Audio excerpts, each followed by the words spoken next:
satu hari saya terjumpa tempat ini, Kampung Bandar dekat Panding. Di sini ada sebuah istana dinama Istana Bandar yang sudah berumur lebih 100 tahun. Jadi saya pun bertolak dari KL ke tempat ini. Istana ini terletak di dalam sebuah kampung Melayu. Nah, berdekatan semua sudah jadi kebun kelapa sawit. Kalau 100 tahun dahulu mungkin ini tempat cucuk tanam. Jadi ini pintu belakang untuk masuk istana ini.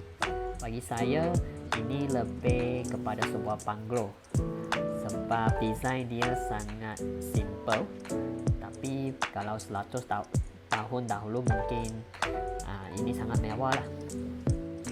Jadi ini dalam dia, tempat ini pernah dijadikan pusat tahfiz. Jadi sini setup dia nampak macam tempat untuk membuat syarahan.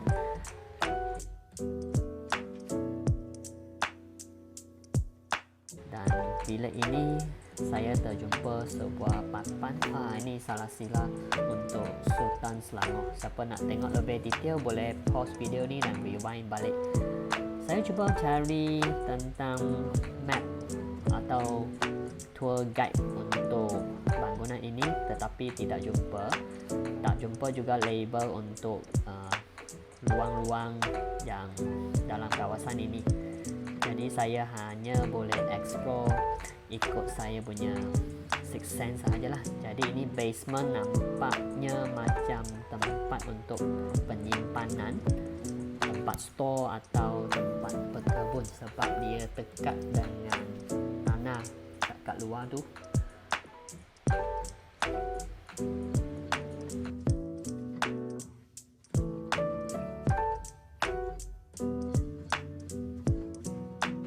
Ini tangga untuk naik semula ke atas.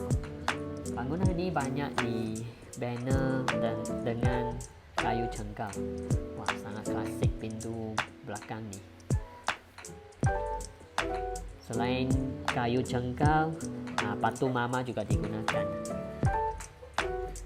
Istana ini dibina oleh Sultan Aladdin pada tahun 1905 dan baginda telah bersemayam di sini selama 33 tahun sehingga baginda mangkat pada tahun 1938. Dan bangunan ini dipercayai direka oleh beliau juga. Jadi mempunyai unsur-unsur Islam, India, Cina dan juga Western. Jadi memang sangat unik bangunan ini. Dari setiap sudut kita tengok, kita boleh dapat different punya style. Di sini nampak macam British, macam Melaka, macam Nyonya, macam Chinese.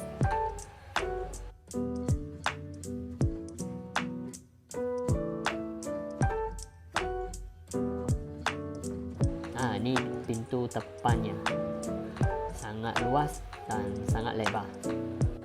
Selepas Sultan Aladdin mangkat pada tahun 1938, lepas itu ada Perang Dunia Kedua, lepas itu negara kita merdeka dan tempat ini sudah dijadikan sebagai pusat kraft tangan dan akhirnya ditukar menjadi pusat tahfiz. Dan sampai 1980-an dia dimasukkan dalam warisan negara.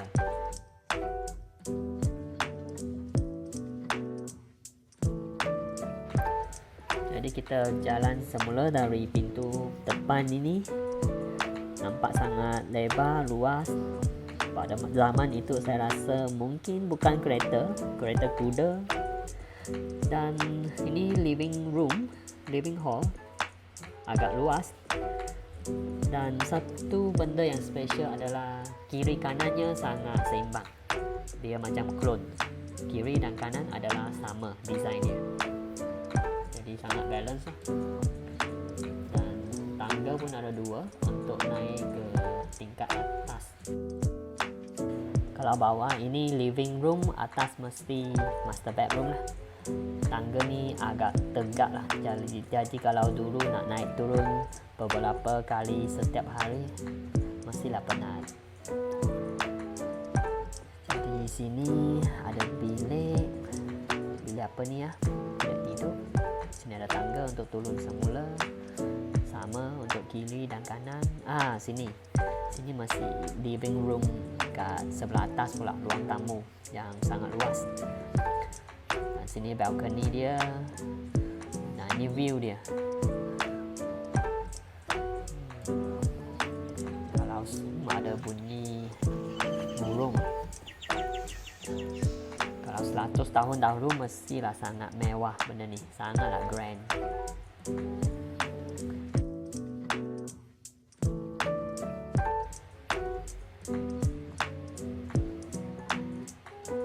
Jadi saya terus untuk berjalan ikut center path ni yang bersambung dengan blok di sebelah belakang.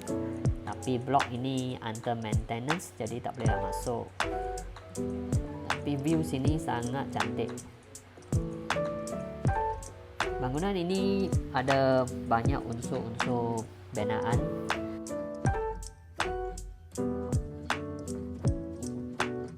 Yang ini rasanya Chinese punya, yang ini Islamic, yang ini Western, yang ini ada Hindu sedikit. Ini Islam. Sangat-sangat unik. Wah, pada 100 tahun dahulu istana ni pun sudah bina dengan banyak jenis unsur. Tanpa kira itu unsur apa, semua kita ambil dan adun semula. Itulah Malaysia. Jadi hari ini kita pun perlu mengingati, inilah kita punya akar umbi.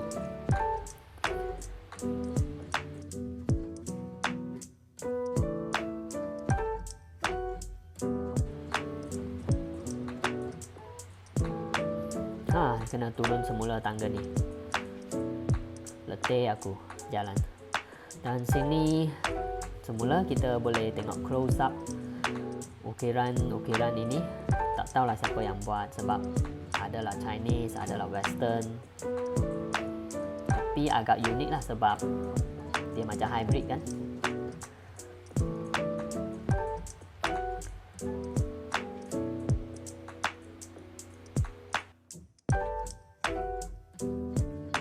Marilah tengok slideshow yang black and white ini. Sebab salah satu benda yang menarik adalah bangunan ini dicat dengan warna putih. I tak pasti sama ada original dia macam ni ke atau selepas pemulihan baru dia buat macam ni. Tapi kalau di keep up dia punya maintenance, mestilah sangat-sangat menarik. Pintu sini semua agak sempit, jadi orang dulu mestilah sangat kurus. Jadi ini tingkat bawah, kita cuba cari jalan ke blok yang sebelah ni. Yang ini tak ada pintu bersambung. Jadi cuba dari sini. Jumpa lah. Ini bahagian ni single story. Mungkin ini tempat untuk orang-orang kaki tangan yang sentiasa spend time kat bahagian ni kot. Nampak setting dia lebih low profile. Kalau ada penerangan atau label tentang bilik-bilik ini atau jenis penggunaan dia, mestilah lagi senang kita memahami macam mana fungsi bangunan ini.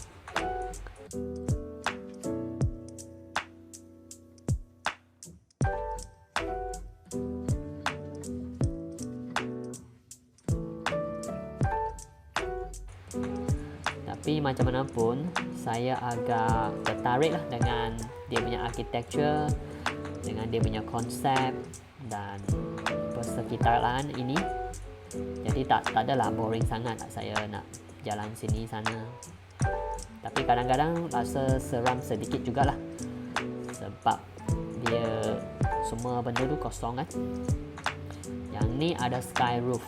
Wah, 100 tahun dahulu sudah ada sky roof. I guess ini bilik sembayang.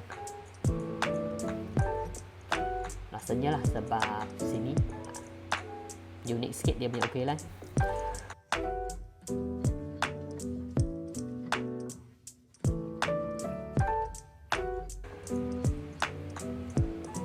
Ini besar ni dapur.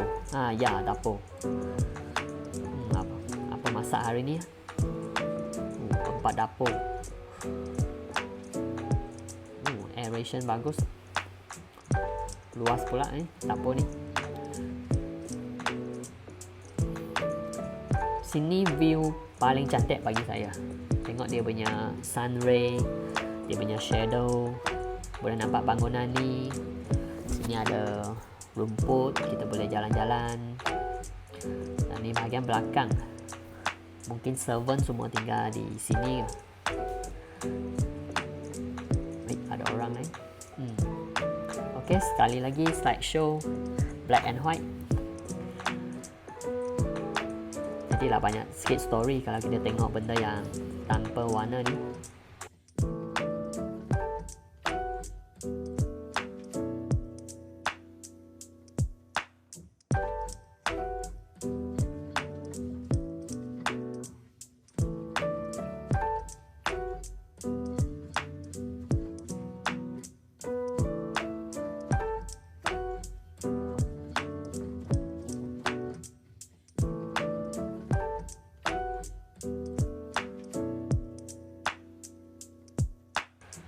Itu bukan orang dulu Itu sebab hari tu ada pengantin ambil gambar album kat situ. Jadi saya pun candid lah satu gambar. Tempat ni tutup pada pukul 5. Jadi sudah lebih kurang masa. Saya pun tak nak dihalau oleh penjaga dia. Jadi saya pun buat last tour kat luar ni sebelum saya pergi ke tempat lain, iaitu Bukit Jugla.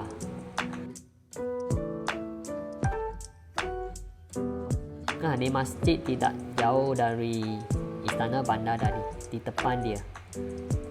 Masjid ni pun ambil konsep macam Istana Bandar tu.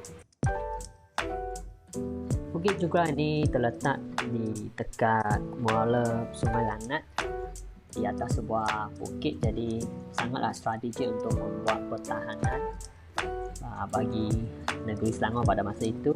Dalam perjalanan itu jumpa juga ini masjid yang desainnya sangat retro, dan Bukit Jugla ini sebahagiannya juga merupakan tempat perkuburan orang Cina. Tapi tak apa, boleh naik saja dengan motor, kereta ataupun hiking.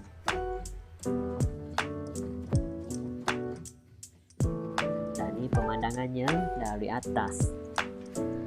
Saya berasal dari Kuala Selangor, jadi bila saya nampak lighthouse ini memang agak nostalgic sikit lah bagi saya. Dan cerut ni tanpa fence, jadi berhati-hatilah semasa ambil selfie, jangan tergolek sampai ke bawah situ.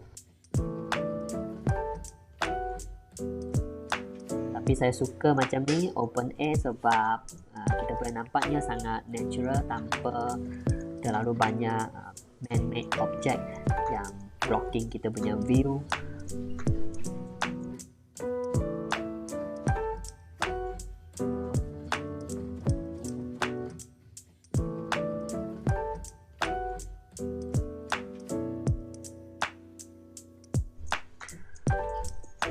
Okey, sampai sini sahaja saya punya trip pada hari ini. Untuk sesiapa yang berminat, kunjungilah ke Istana Bandar dan Bukit Jugla ini. Saya berharap kalau akan datang, tempat ini dapat dipenuhkan dengan lebih banyak informasi supaya kita dapat membaca dan mengenai tempat ini dengan lebih baik.